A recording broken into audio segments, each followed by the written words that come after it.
The hand-carved mahogany desk in Dante Moretti's private sanctum was a relic of old-world violence and new-world power, worth more than the small, crumbling house Zora Vance was about to lose. Zora didn't know the desk's bloody history when her trembling, overworked body finally gave out, her head resting against the cold wood at 4:12 a.m. She had been scrubbing the sins of the city's elite for 18 hours straight, her fingertips numb from the bite of industrial bleach and her heart heavy with the suffocating weight of her brother's looming prison sentence. "Just a moment of peace," she whispered to the shadows. But in the world of the ghost, peace was an invitation for execution. At 4:30 a.m., the silent biometric lock hissed open. Dante Moretti stepped in, the scent of expensive rain and gunpowder clinging to his tailored coat. He didn't see a trespasser. He saw a violation of the one sanctuary he had left, and his hand moved instinctively toward the cold steel at his hip. Before you read the moment that shattered Zora's world forever, ask yourself, if you leave now, who will be left to hear the story of a girl who sacrificed everything for a brother the world already forgot? Subscribe now, or live with the guilt of walking away from her when she's at her darkest hour. The air in the room instantly turned to ice. Zora's eyes snapped open, but the exhaustion was a physical weight, a leaden blanket pinning her to the mahogany surface. She looked up and found herself staring into the eyes of a predator, irises the color of a stormy sea, devoid of any warmth. This was Dante Moretti, the man they whispered about in the break rooms, the billionaire phantom whose name was synonymous with disappearance. Her breath hitched, caught in a throat parched from hours of labor. She should have begged. She should have scrambled to her feet and apologized for the smudge of sweat she'd left on his pristine desk. Instead, a single, hot tear escaped, tracing a path through the dust on her cheek. "I didn't steal anything," she whispered, her voice a fragile thread in the vast, silent room. Her hands, red raw and shaking, clutched a small, battered locket she had pulled from her pocket, a habit of comfort whenever the world felt too heavy. Dante didn't move. He stood like a statue carved from shadows, his gaze dropping from her face to her hands. The lethal tension in his shoulders suddenly fractured. He didn't scream. He didn't call security. He stepped closer, the floorboards silent beneath his handmade Italian shoes, and reached out. For a terrifying second, Zora thought he would wrap those large, powerful fingers around her neck. Instead, he gently pried the locket from her grasp. His touch was electric, a searing heat that traveled from her skin to her very soul, a sensation she hadn't felt in the years since her life had become a cycle of grime and grief. His face paled, the cold mask of the dawn slipping to reveal a raw, jagged edge of agony. "Where did you get this?" he demanded, his voice no longer a command, but a broken plea. Zora felt the room begin to spin. She thought of her brother, Marcus, sitting in a concrete cell, his spirit breaking a little more with every sunset, because she couldn't afford the truth. She thought of the $140,000 legal fee. That was a mountain she could never climb. "It's all I have left," she sobbed, her strength finally failing as she collapsed back into the chair, her small frame swallowed by his world of excess. "Please, I just need to save him." Dante looked from the locket to the girl who looked like she had carried the weight of the entire world on her back until her spine had turned to dust. He saw the bleach burns on her skin and the hollow desperation in her eyes, a mirror of a pain he knew too well. He reached into his pocket and pulled out a photograph, aged and yellowed. Zora's heart stopped.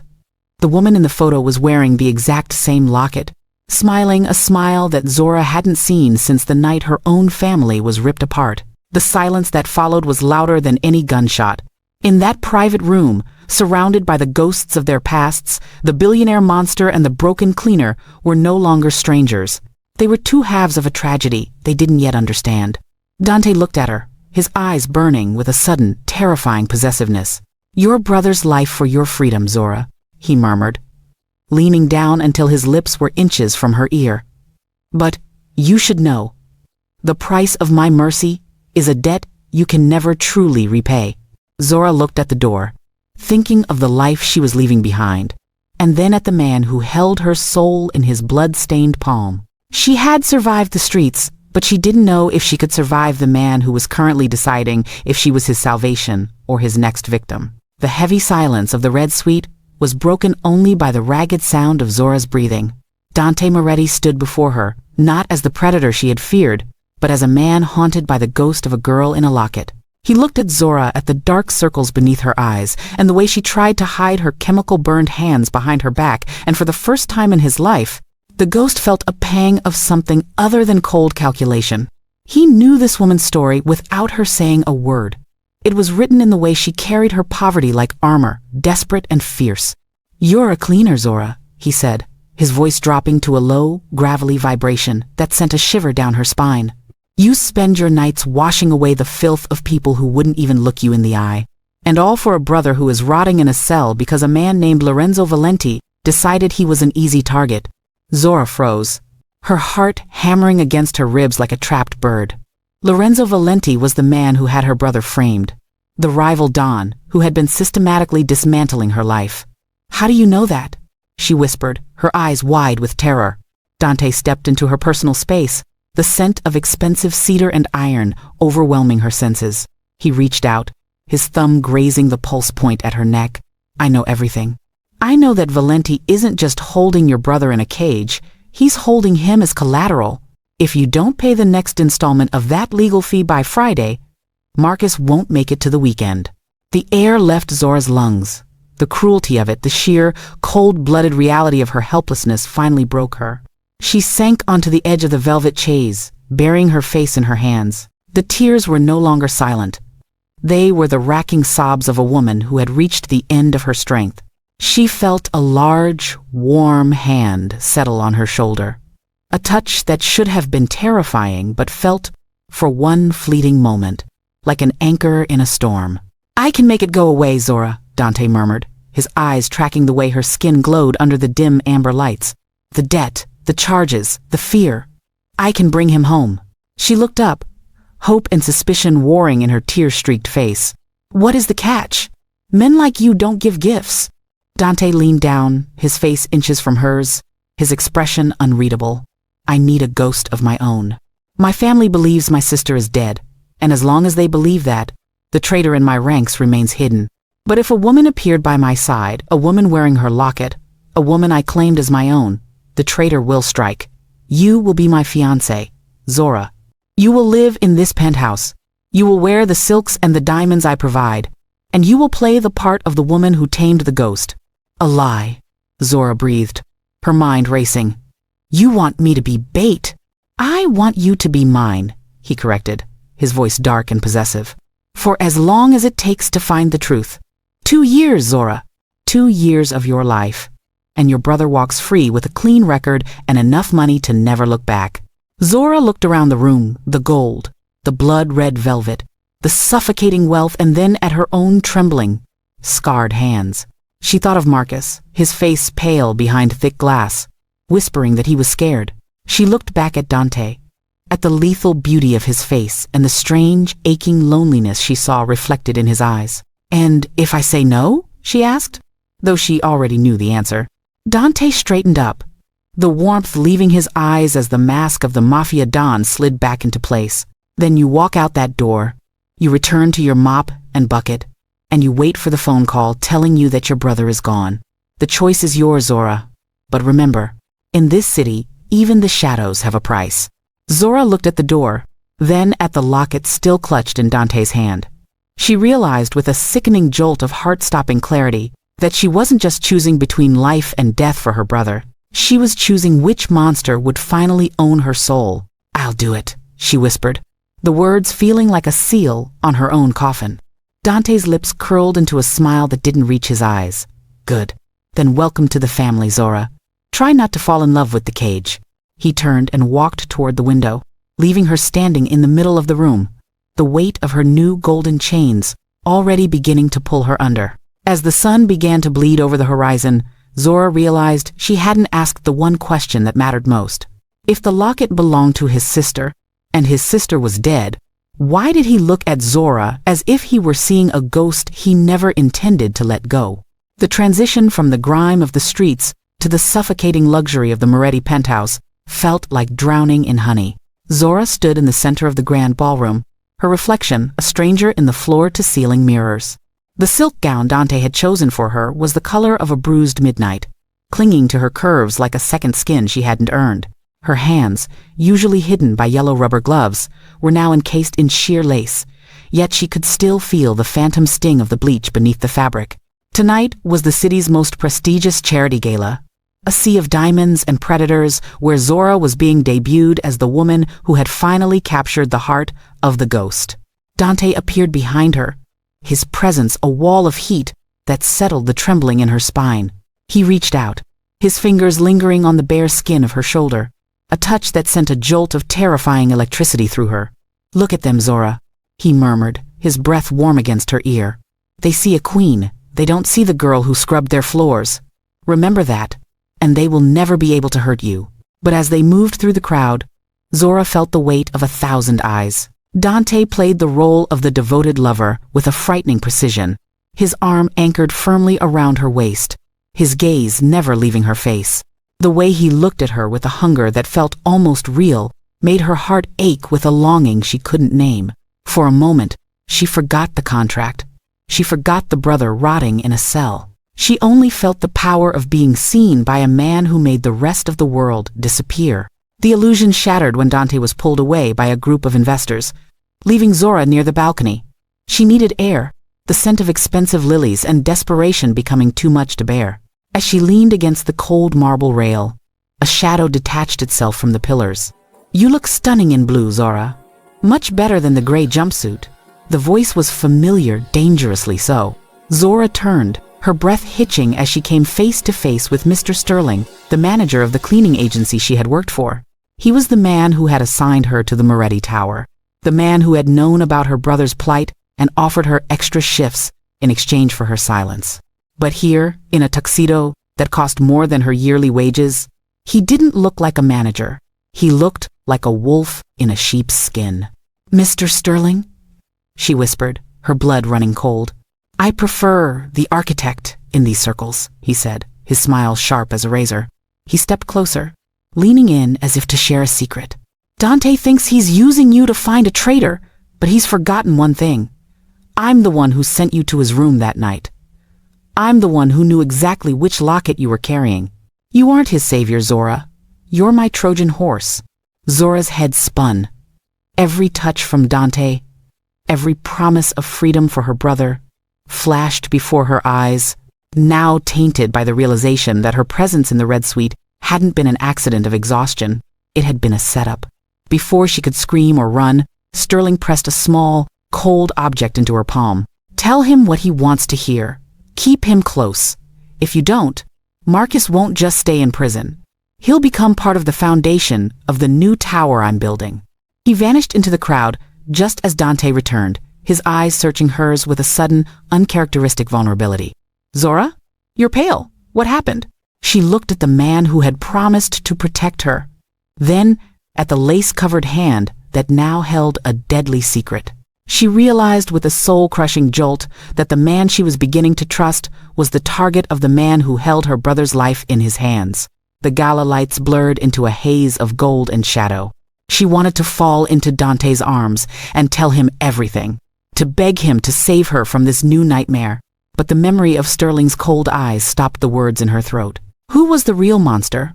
The man who bought her freedom? Or the man who had engineered her capture? As Dante pulled her back into the dance, Zora felt the silken chains tighten around her heart, realizing that in this game of ghosts, she was the only one truly haunted. The morning light filtered through the floor-to-ceiling windows of the penthouse, but it brought no warmth to Zora's shivering frame. She sat on the edge of the oversized marble tub, her hands submerged in a basin of cool water. The lace gloves from the night before sat discarded on the floor, stained with the truth of her life. Without the fabric to hide them, her fingers were a roadmap of agony, swollen, cracked, and weeping from the toxic cocktail of industrial degreasers and lie she had used to scrub the city's secrets away. Each pulse of her heart sent a fresh wave of throbbing pain through her knuckles, a reminder that she was a woman built of scars and survival. A shadow darkened the doorway. Dante stood there, his silk shirt unbuttoned at the collar, his usual mask of lethal indifference slightly askew. He watched her for a long moment, his gaze fixed on the way she flinched when she tried to move her pinky finger. He had spent his life surrounded by violence, by blood spilled in anger and greed, but the sight of these quiet, hard-working wounds inflicted by the simple cruelty of poverty made something inside him fracture. "I told you the staff would handle the cleaning here," he said, his voice a low rumble that vibrated in the small space. "I don't know how to be still, Dante," Zora whispered, not looking up. "When I'm still, I hear the sound of the cell door closing on my brother. When I'm still, I remember that I'm just a ghost in a borrowed dress." Dante didn't argue. He walked toward her, his movements fluid and predatory, yet there was a strange softness in the way he knelt on the cold tile at her feet. He reached into the basin and took her hands in his. Zora tried to pull away, ashamed of the roughness of her skin against his smooth, manicured palms, but his grip was firm. He lifted her hands from the water and began to pat them dry with a towel that felt like a cloud. The intimacy of the act was more overwhelming than any kiss. This was a man who didn't let anyone touch him, a man who lived behind biometric locks and bulletproof glass, yet here he was, tending to a cleaner's wounds. He opened a jar of expensive, medicinal salve and began to rub it into her skin. His touch was incredibly gentle, his large thumbs tracing the line of her tendons with a reverence that made Zora's breath hitch.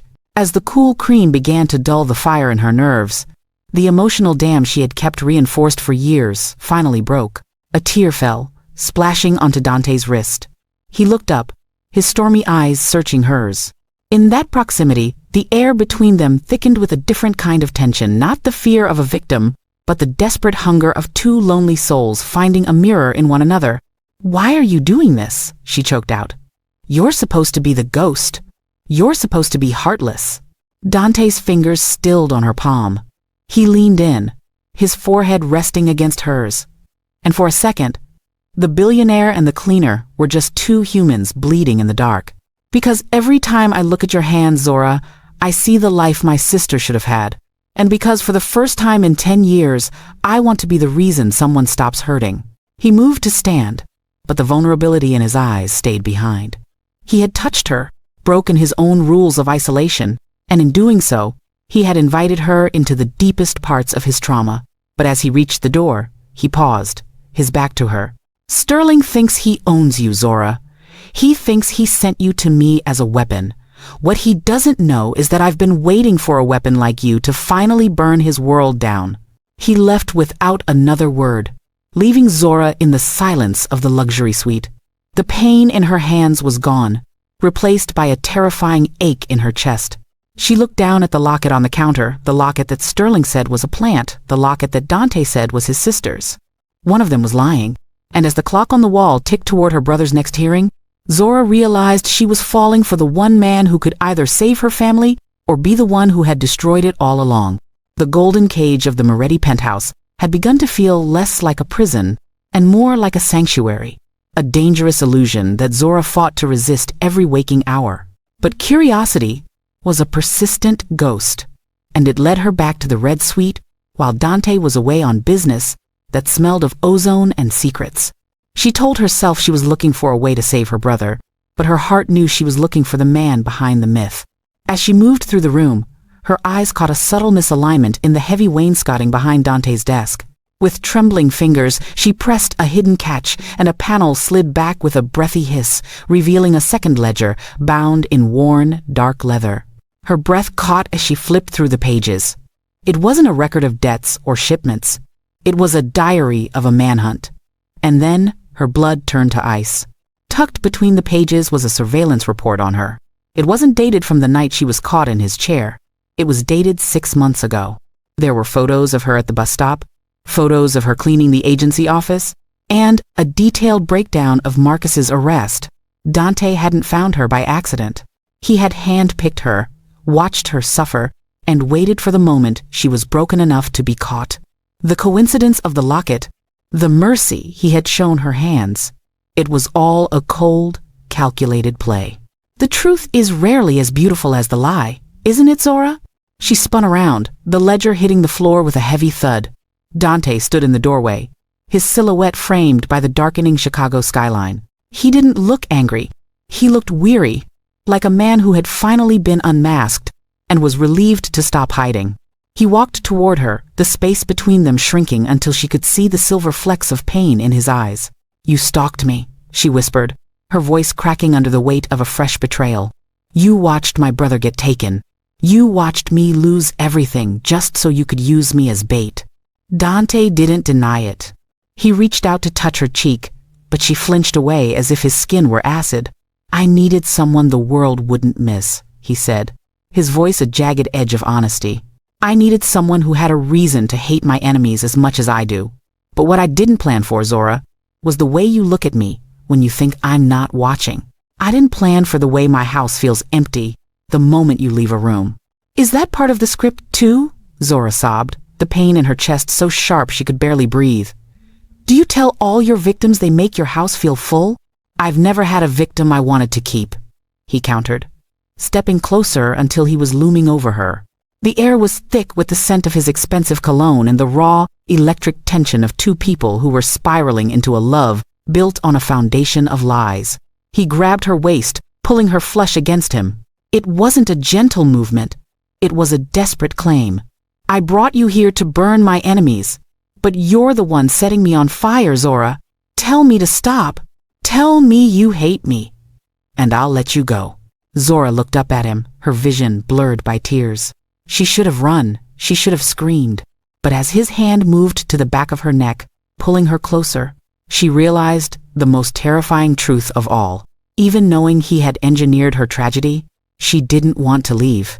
She was addicted to the way he made her feel like more than a shadow, even if the light he provided was a wildfire. His lips were a hair's breadth from hers when his phone buzzed a sharp, insistent vibration that broke the spell. He pulled back, his eyes darkening as he read the message. "We have to move," he said, his tone turning clinical and cold. "They found him." "Found who?"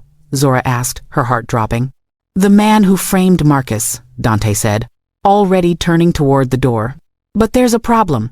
He's not talking to me. He's waiting for you." Zora stood frozen as the hidden door to the suite remained open, a gaping wound in the wall. Dante was offering her the truth she had prayed for, but as she followed him into the darkness of the elevator, she realized she no longer knew if she was the hunter or the one being hunted. The elevator began its silent descent, and as the floor numbers blurred, Zora felt the last thread of her old life snap. She was entering the heart of the Mafia's darkness, and she wasn't sure if the man holding her hand was leading her to her brother or to her own execution. The walls of the penthouse, once symbols of a glittering future, now felt like they were vibrating with the force of Dante's lies. Zora stood in the center of the room, the second ledger clutched to her chest, as if it could shield her from the truth. Dante had handpicked her. He had watched her struggle for 6 months, watched her cry over hospital bills and legal fees, all while waiting for the perfect moment to trap her into his service. Every gentle touch, every word of comfort, and the way he had tended to her scarred hands, it all felt like a master class in manipulation. "You knew," she whispered, her voice a jagged shard of glass. "You knew my brother was innocent. You knew Lorenzo Valenti was squeezing the life out of me, and you just sat in your high tower and watched." Dante stepped toward her, his face a mask of tortured stoicism. "I needed a reason to bring you here that wouldn't alert the vipers in my own house. If I had simply handed you the money, you would have been a target before you could blink. I had to make it look like a collision, Zora. I had to make you mine in a way that no one would question." "You didn't make me yours, Dante. You stole me," she sobbed, the betrayal cutting deeper than the poverty ever had. The man she was beginning to love was just a more beautiful version of the monsters she had spent her life running from. Terrified by the intensity of the possessiveness in his eyes and the crushing weight of his deception, Zora didn't wait for a rebuttal. She bolted. She ran past the marble statues and the silent guards, her lungs burning as she hit the service stairs. She didn't care where she was going. She just needed to breathe air that wasn't scented with his expensive, suffocating cologne. She burst through the heavy fire doors at the base of the building, the humid Chicago night air hitting her face like a slap. She reached the iron gates of the estate, her heart hammering a frantic rhythm against her ribs. She was almost at the street, almost back to the world where she was just a ghost, when a fleet of black SUVs screeched to a halt, boxing her in. Zora scrambled back, her eyes darting for an escape, but the rear door of the lead vehicle opened. Dante didn't step out. Instead, two men hauled a battered, bloodied figure from the back seat and dumped him onto the pavement. Zora's scream died in her throat. "Marcus?" she gasped, collapsing to her knees beside the man. It was her brother. His face was a map of bruises, his hands trembling as he reached for her. He had been released, but the price of his freedom was written in the blood, soaking through his thin prison jumpsuit. "I told you I would bring him home, Zora." Dante's voice came from the shadows of the doorway behind her. He walked slowly toward them, his silhouette blocking out the streetlights. He looked down at the siblings, the broken boy and the shattered girl, and for a moment, his cold exterior flickered with a raw, agonizing regret. "But the world outside this gate is no longer safe for either of you. Valenti knows I have him. He knows what you mean to me." Zora looked from her brother's broken body to the man who had orchestrated this entire nightmare. Dante reached down, offering a hand to help her up, his eyes pleading for a forgiveness he didn't deserve. Zora looked at his hand, the same hand that had healed her wounds and the same hand that had allowed her brother to be tortured just to satisfy a vendetta. She didn't take it. She pulled Marcus closer to her heart, her tears falling onto his matted hair. She was free of the debt. Her brother was in her arms, and yet, as she looked up at the towering Moretti fortress, she realized the most terrifying truth of all. The gates weren't there to keep the world out. They were there to keep her in. "He's burning, Zora," Marcus wheezed, his eyes rolling back in his head. "The man with the locket," he said to tell you. "The fire is only just beginning." Zora looked at Dante, but the billionaire was staring at the locket around her neck with a look of pure, unadulterated horror. The locket wasn't just a key to his past, it was a beacon for a war they weren't prepared to fight.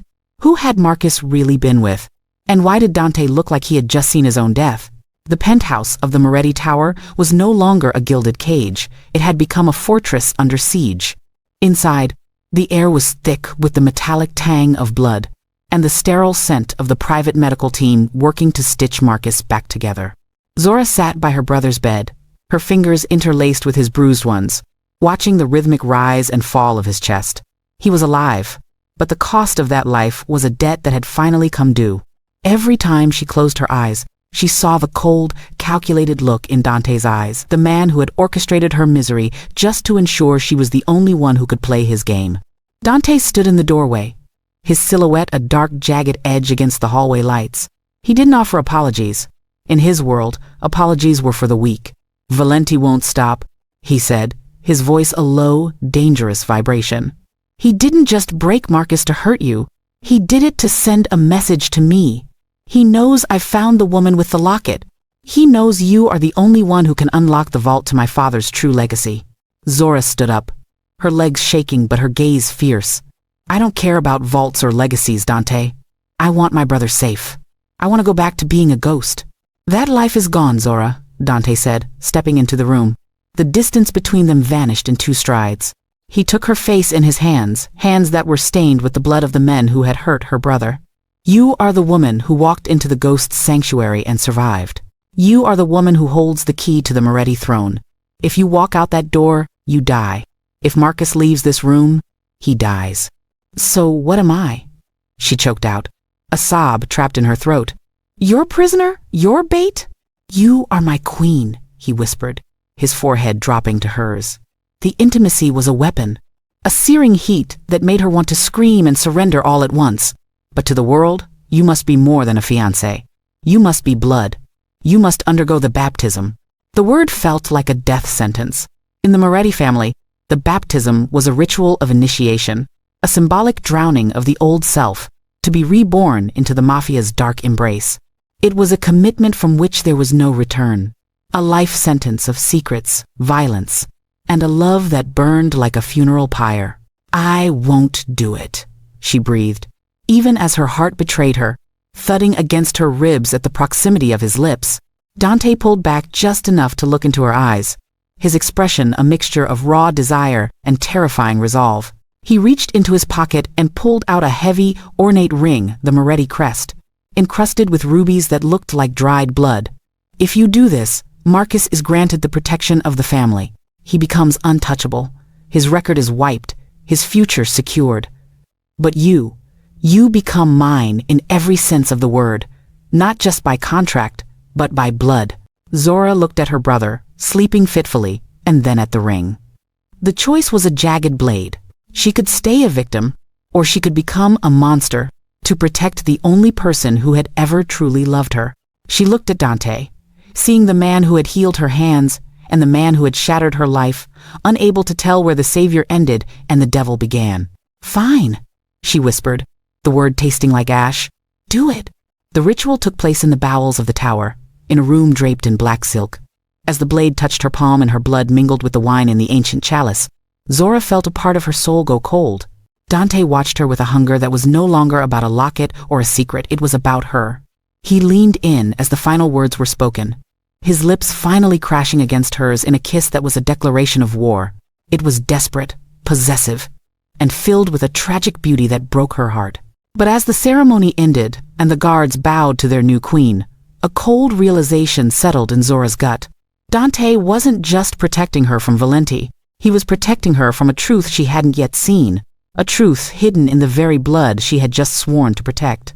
Why did the high priest of the ritual look at her with such pity? And why, as she looked at her newly ringed finger, did she feel like she had just signed her brother's death warrant instead of his freedom? The transition from the blood-stained rituals of the basement to the silent, suffocating elegance of the upper penthouse felt like a slow descent into a new kind of madness. Zora stood by the window, her thumb tracing the heavy ruby of the Moretti ring, the metal still feeling like a brand against her skin. She had traded her soul for her brother's safety, but as she watched the city lights flicker like dying embers, she realized the shadows were closing in. Dante was in his study, the doors closed for the first time since the baptism, a silence that felt heavier than any shout. The air in the tower was brittle, charged with the static of a secret that was about to shatter the foundation of everything they had built. The elevator chimed a sound that usually signaled the arrival of guards or groceries. But when the door slid open, the woman who stepped out didn't belong to the world of hired help or lethal enforcers. She was draped in tattered white silk, her hair a wild halo of mahogany curls, and her eyes, stormy, gray, and hauntingly familiar, were fixed directly on Zora. She looked like a ghost that had finally found its way home, or a nightmare that had refused to stay buried. "Who are